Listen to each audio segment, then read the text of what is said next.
Thank you for being on this journey with us today. This learning that we're going to embark on is learning for me too. So I just want to say that like in this work, the whole goal is to give you more tools to do more work with your kids. And the goal is to bump it up and to take what you already know about phonics and then elevate it. No one is expecting that this work be perfect, but we really want to lean in how to use what we know about phonics to lean into language comprehension. And I just want to give you a little research that syntax, which is sentence structure, is what comes first when kids are comprehending. So I've done a lot of like unpacking of like, oh my goodness, like when I first started reading this, I was like, I don't even know what syntax is. So like understanding that syntax is sentence structure, that sentence structure is built with grammatical building blocks, old school us called them nouns and verbs, right? Adverbs. And that how do we take what we know about a phonics block and start to learn. This is all about us learning together. It's not gonna be about you going back and trying to be perfect with anything. It's about like learning together how we can not have our days siloed. There's not enough hours in the day to say, in phonics, I'm only gonna do this.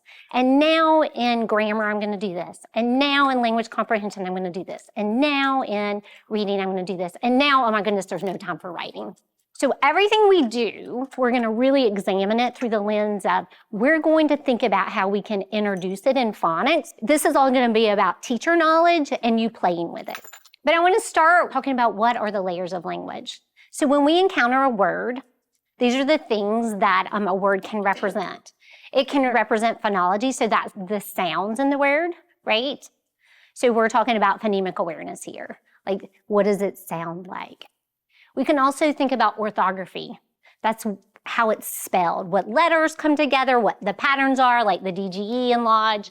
Semantics, that's all about meaning, and it's not just single word meaning, it's like overall meaning, because groups of words can have meaning together, right? And then syntax, we already talked about it, but we'll continue to come back to it. If you forget, don't worry, I forget often when I'm learning something new. It's the rules of sentence structure. How do we put sentences together in our language? Just like there are rules for phonics, there are rules for syntax that we can learn and we can explicitly teach. And then morphology. Morphology for us in this room really bleeds into our phonics work, so we don't always pull that apart when we think about it. We think about it within our phonics time, but it's like the rules, the structure of the way words are put together. So we have our prefixes, our suffixes, our bases, and our roots. So this is what we're talking about when we're thinking about language. Language at the word level, but also like oral language. I'm from here. You can hear the accent. I probably have a thicker accent than most of you. We all come to this world with an oral language that we were given to from our family, right? So when kids come to school, they already have a lot of this. They learned it orally because that's how we get the language. We listen, we pick it up, and we have it. So when we're at school, we're learning the explicit rules that match academic English. So oral language kids are bringing, and it might not always match, and that's okay. Kids' oral language is what they're bringing to the table, and it's amazing. It's how they make meaning. It's how they have conversation. It's actually how they, if you think about, that's their inner voice. The way I talk out loud is also the way that I'm making meaning when I'm reading silently. Okay, the simple view of reading. We're always gonna bring things back to the research. Our goal is reading comprehension. That's our goal always. Word recognition and language comprehension is what we're using to get there, right? Our phonics instruction heavily lives here in word recognition. Our goal is to pull some of this language comprehension work into this phonics. We're gonna look at some research and talk about why really quick. Same thing here when we're thinking about the reading rope. Our phonics lives here. We're doing all our decoding, our word recognition, our sight words, our phonemic awareness. But our goal is, every time we decode a word, the word has meaning. It's bringing something to the table. How can we capitalize on it? So that's kind of our goal, and that's gonna be our bump it up piece for us as learners and then for our students as we move forward. All right, just a little research because I don't want you to think this is a like something that we just made up. But this is, well, it's important, right? It's important. And the research from, this is Marianne Wolf and colleagues, says that from neuroscience, there are 5 aspects of word knowledge that are essential for kids to become strong comprehenders. Orthographic mapping, phonological knowledge, semantic knowledge, morphological knowledge. Oop, I didn't get that one highlighted. Syntactic knowledge. Those are the ones you just saw, right? So this is the world we're going to live in, like really unpacking what this means. And then just one last, I'm not going to read this out loud. This is also Marianne Wolf, connecting linguistic knowledge. So connecting language to decoding is essential. And that systematic and explicit teaching and practice is necessary for kids to learn to read. So I just want to keep us here because I've been working with a team. Phonics is very constrained. It's very tight.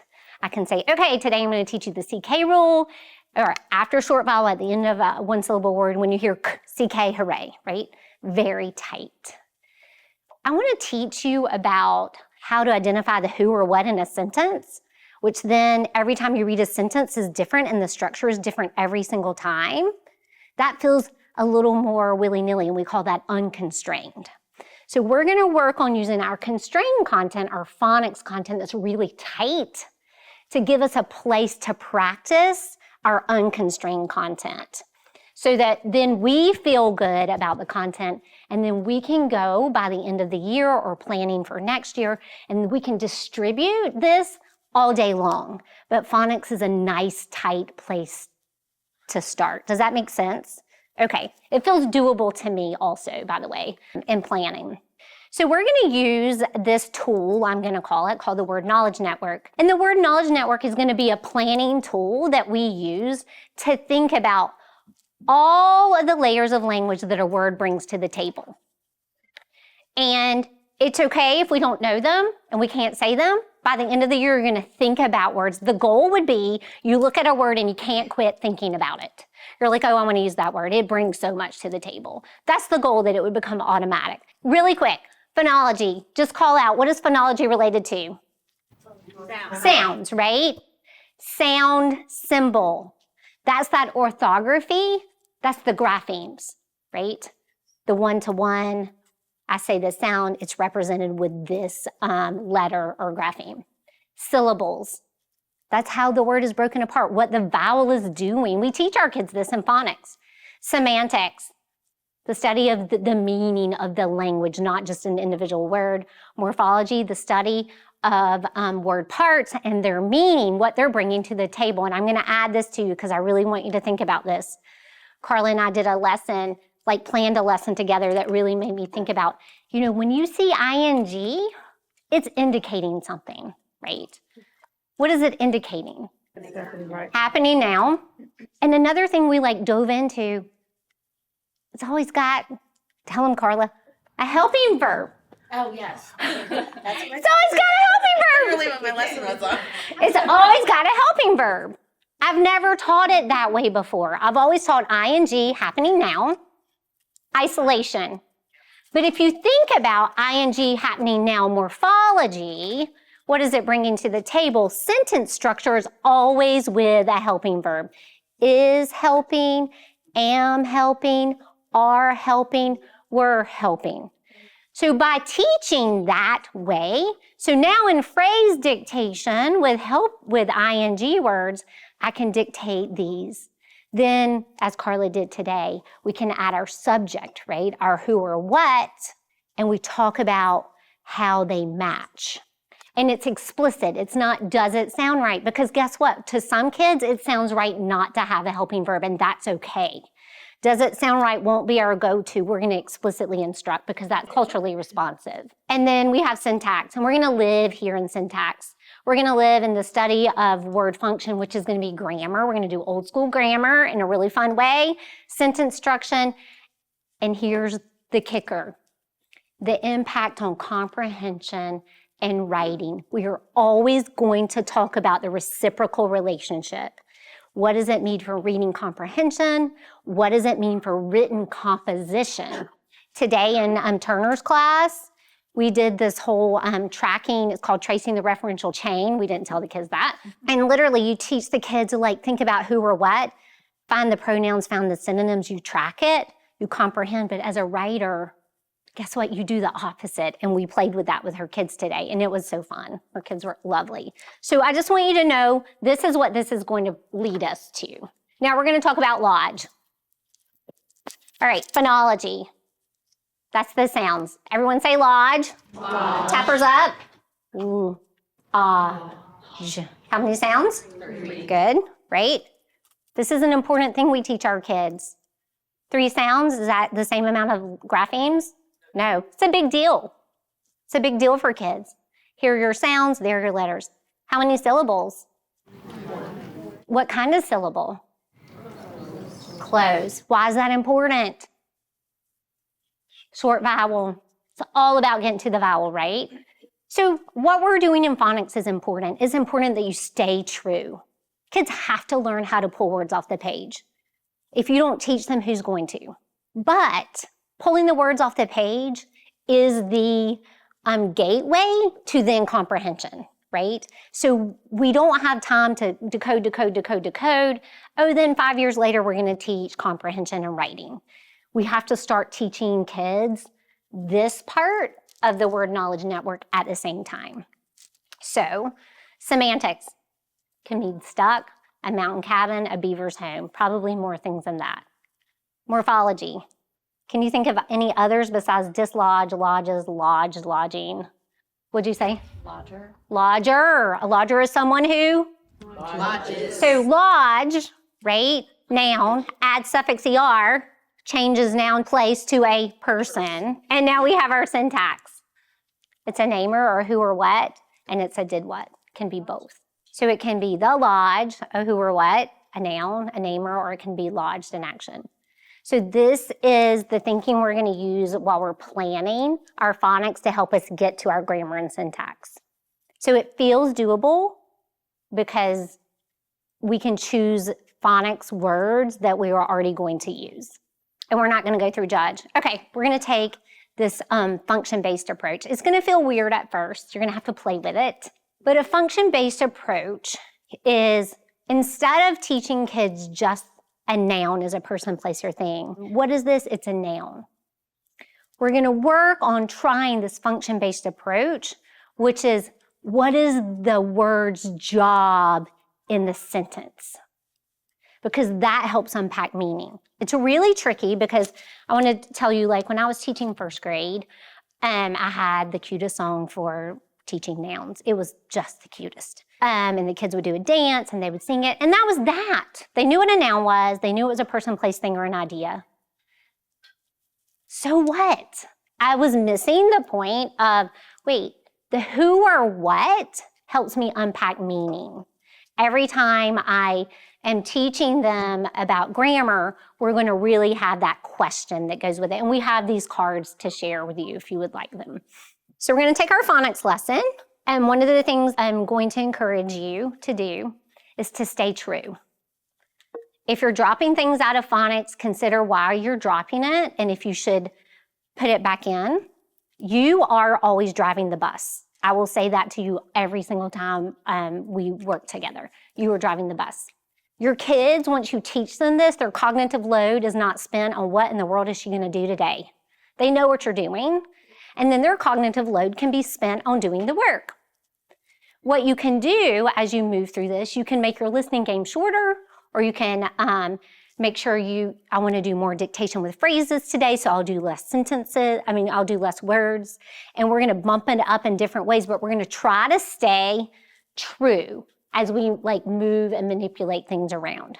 The reason the phonics lesson is arranged the way it is research-based, is it goes from the sound level, and then it goes, this individual, I see the letter, I can give the sound, and it builds incrementally. So it's a scaffold in place. And then you're driving the bus and you're making decisions throughout. And we're going to walk through a phonics lesson, and we're going to model how selecting a word and how that word selection and that intentional thought for where we're going can really push and bump up and get your kids understanding grammatical building blocks. The goal is syntax. The goal is by the time they get to fifth grade teachers, where are you? Fifth grade teachers. We want our kids, when they get to you, to know how to comprehend and know how to write. We want to have given them the building blocks, and then you are adding on the complexities that I can't even wrap my head around because you teach fifth grade. So that's the whole goal. So here in the listening game, Ms. Ganaway and I were together, and our whole goal in this lesson is we're going to review DGE and GE. When do you make this decision? A lot of meta work, like making decisions, and then also categorizing words. Is it a who or what, or is it a did what? The word selection here was barge. So as we did the listening game, I say my word is badge, repeat. Badge. Roller coaster's up, badge. Where's your j sound?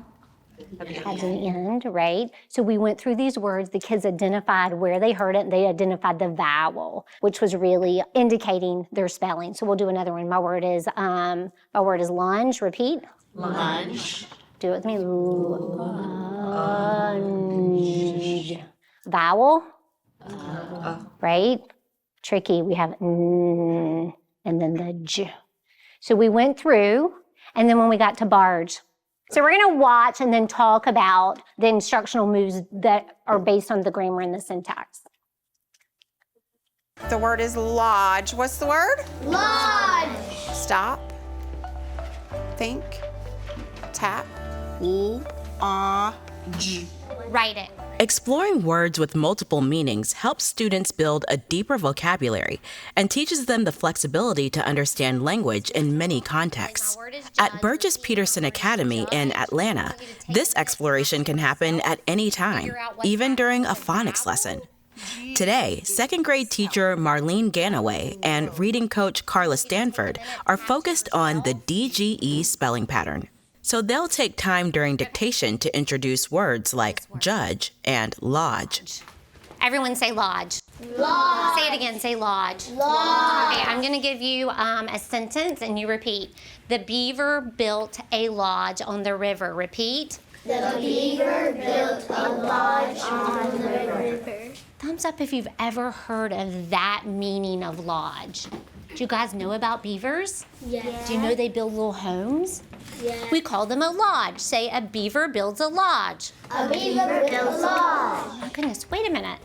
Have you ever been like to the mountains and there's a little cabin? And we don't stay there all the time. We might just visit on a vacation or something, and we might call it a mountain Lodge. Say it again, mountain Lodge. Oh my goodness. So we might think about the word lodge when we think about a mountain. Lodge. Okay, I have another one. What if I was in a hurry and I jammed all of my things inside of my desk? And I was like, oh my goodness, Ms. Ganaway asked me to get out my binder, and I can't. It is lodged in. Oh my goodness. What does that lodge mean? It means stuck. What does it mean? Stuck. You guys, that is amazing. You are word detectives. You took this one word, and now we know 3 meanings. Everyone say a beaver's lodge. A beaver's lodge. Say my notebook is lodged. My notebook is lodged. Say the mountain lodge. The mountain lodge. A beaver lodge, a place, Yeah. right? A mountain lodge. A place. But if I lodge something, Stuck. it's something that I do. Oh my goodness. It's a verb. Lodge can be like a noun, a person, place, thing, or idea. But lodge can also be like a verb. Like I lodged the notebook in. So now we're going to be word detectives. You already know how to read these words, but now we have to make sure we can think about what they mean and how we use them. I'm going to show you the word. We're going to read it. We're going to talk about, is it a namer or is it an action? Or could it be both? Are y'all ready? What's our word? Everyone read it. Judge. Turn and talk with your seat partners. Talk about the meaning and talk about, is it a namer, an action, or both?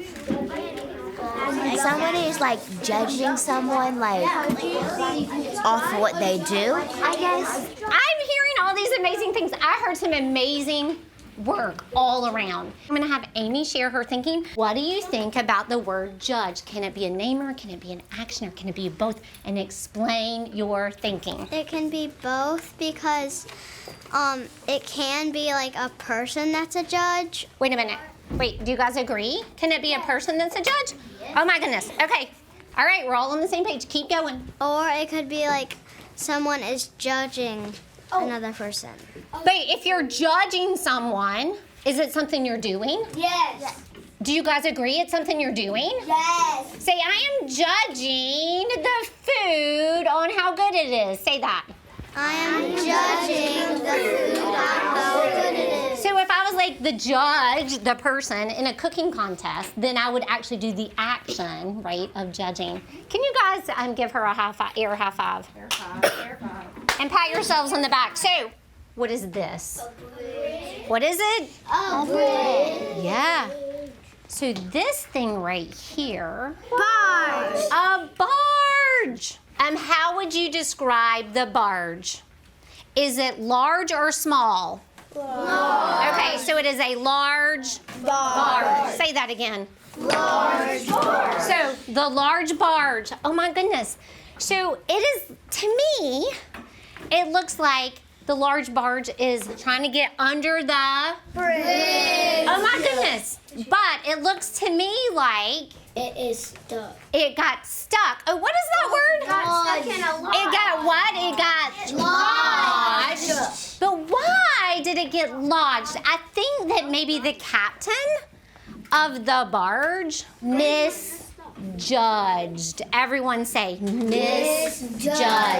So do you guys know miss? What does miss mean? Not like Bad or wrong, right? misspelled. Like misspelled means I spelled it wrong. So if I misjudged it, I judged it Long. So the large barge, right? He's trying to go under the bridge, but the captain must have misjudged, and so now the barge is Lodge. This was a lesson that Marlene was willing to play along with me on, that we have these words that we have in our phonics lesson for D, G, E, and G. That was the goal of the phonics that week. And all of these words bring more meaning to the table than just a singular meaning. However, if we can't really capitalize on meaning if we don't give them context. And so how can we begin to let them practice and have context within our phonics lesson? So I'm just gonna walk you through so you can begin to think about ways that you could take our word knowledge network, which was that tool, we're gonna do that in a minute, and you could think about a word, and then you can think about the intentionality and how you could embed some of this work tomorrow. So here, when I was planning the listening game, I just intentionally chose a word. I looked over the word list. So you guys already have word lists. Reading Universe has free word lists if you ever want to look at them. And selected words that I thought would be high dollar, be good for kids to know, and match the phonics pattern, right? So barge can have more than one meaning, but here we talked about a flat bottom boat and we just quickly talk about it. So then we went into split dictation, which really works when you're doing a contrastive kind of feature. Like today in Ganaway's room, we did OI.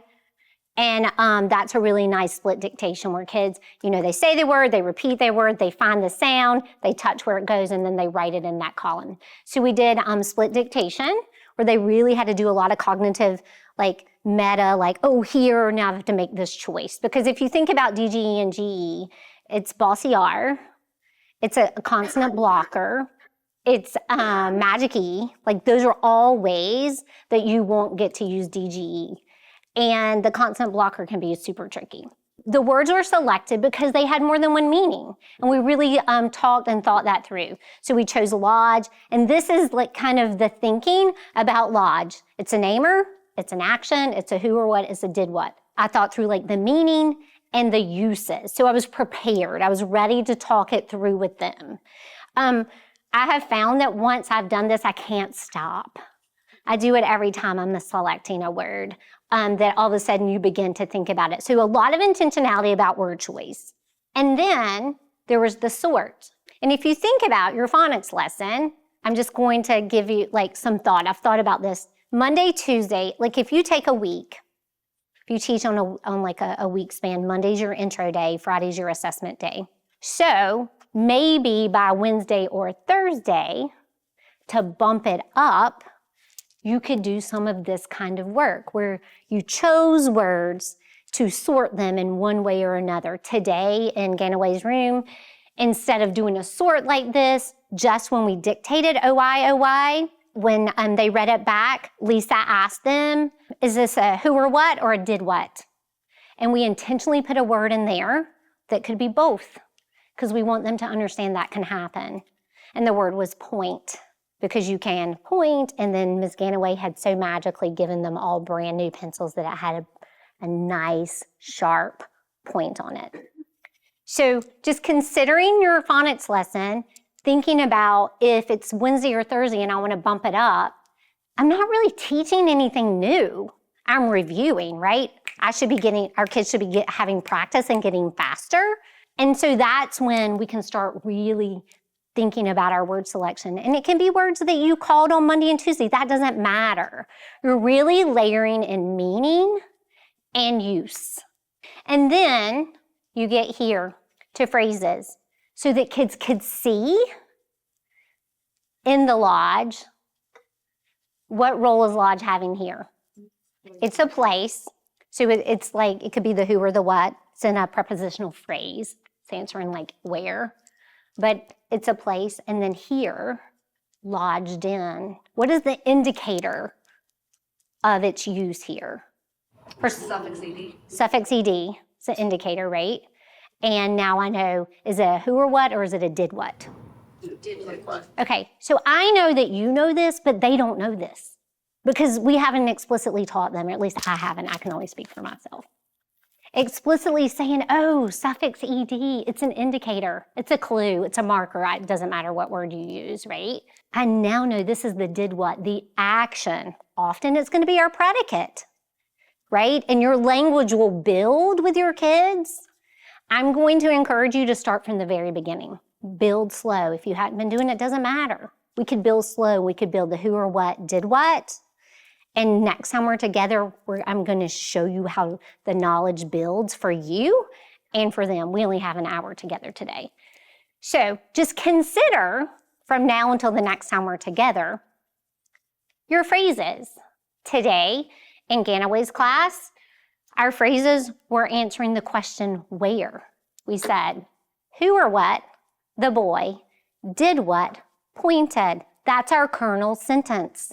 I want you to remember the boy, OY, pointed, OI. We're practicing our phonics. We have a kernel sentence. Lisa said to them, this is a kernel sentence. It has a who or what and a did what is what a sentence has to have. We're going to expand. We're going to answer the question where. And then all their phrases they dictated answered the question where. So dictation now is linked to the grammatical building block, and we didn't tell them it was a prepositional phrase today. Eventually they can know that when you're ready to tell them that. We're giving them the structure to write sentences, written composition, and to unpack sentences, reading comprehension. Does that make sense? Okay, but we are going to not stress. We're going to take it a little bit at a time, and we're going to learn ourselves together. I literally am like a month ahead of you. And we're going to unpack how we think about grammar, phonics, and syntax. So we've kind of already laid out a little bit right now. So let's just think about grammar. If we taught who or what, did what, right? We have a kernel sentence. So if we teach who or what, and we're like, oh, wait, these are namers. They're nouns. They're proper nouns. They're common nouns. Today in Turner's class, we talked about pronouns that replace. All of that is who or what's. And then we teach them in grammar. There's a did what. That's essential. whatever we're teaching in phonics can be our space, our content. I'm using sentences that match the phonics content. So their cognitive load, they're practicing OI, OY, they're practicing ING, they're practicing whatever phonics skill you're working on. And then you're moving from your phonics to your syntax, which is now, this is what you need to build a sentence. And you've gone from grammar to phonics to syntax. So in the phrases and sentences, this is what the kids did. This is what I was thinking. The whole point of this PD is your learning, how you think about planning. So in the lodge, I'm anticipating that lodge is a namer. Lodged in, I'm anticipating that it's an action with that ED. And then the sentence was really thought about a lot. But the point is, you know, kids got to use this lodged. They got to think about the meaning. Also, there's a lot of business happening here because Marlene's kids knew a lot. I could do a lot, right? So misjudged, that was great. Like, look at E-drop happening, and they did it, right? I feel like that's where most of your brain capacity is going to be spent, on how to choose a sentence that lets kids take a word that maybe you have explored via grammar and then put it in a syntactical structure in a sentence, and then they can spell all the words, which is a lot. I wanted to do something with Marlene's class today, and I realized they might not know suffix ly, so I couldn't have them answer the question, how? So that's why we went with the question, where? Because we could answer that. So there's a little gymnastics you're gonna have to do with like considering what your kids know. And then that's just the thinking that went behind it. Like that was all intentional. So they got to practice it. And how many times did they say the word lodge? Maybe as many times as I said, oh my goodness. And that's what it takes. That's what the science says. They need to practice these words, and they need a lot of choral response. That's what Anita Archer would say. I don't know if you guys ever follow her work. She really talks about what structured literacy looks like. Lots of opportunities for everyone to engage, whatever that looks like in your classroom. And then teaching students to syntactically parse, scoop. So scooping is syntactically parsing. Using meaningful units, who or what, did what, and where, actually builds the fluency that we're looking for, the fluency that is bringing meaning to the table. I don't know about you, but I have scooped many times, and I never thought about why I was scooping. I was scooping because Carla thought I should scoop it that way. I don't know. But thinking about, oh, let's read the who or what, a large barge, right? Let's read the did what. So we're going to come back to the impact that understanding syntax plays on fluency another day. We have more time. That is the lesson. I just want to show you, this is the thinking that went into it, right?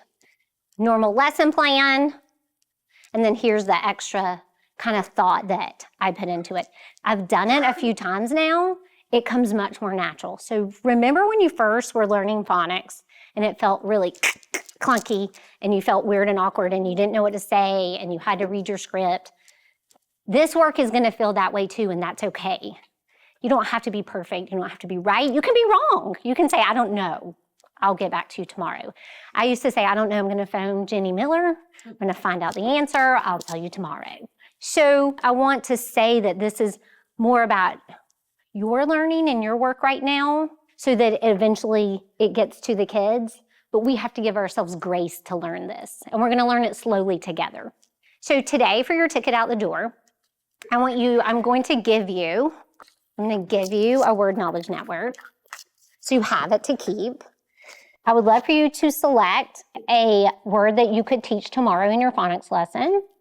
I want you to think all the way through it and just go through this exercise. This is going to be a piece you're going to do for like 5 minutes. And this is for you to keep. Well, we're together. You're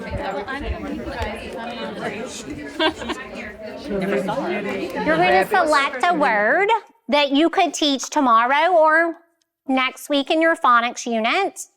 And you're going to move through the word knowledge network. When you're done, you can drop it in the bucket. And thank you guys so much.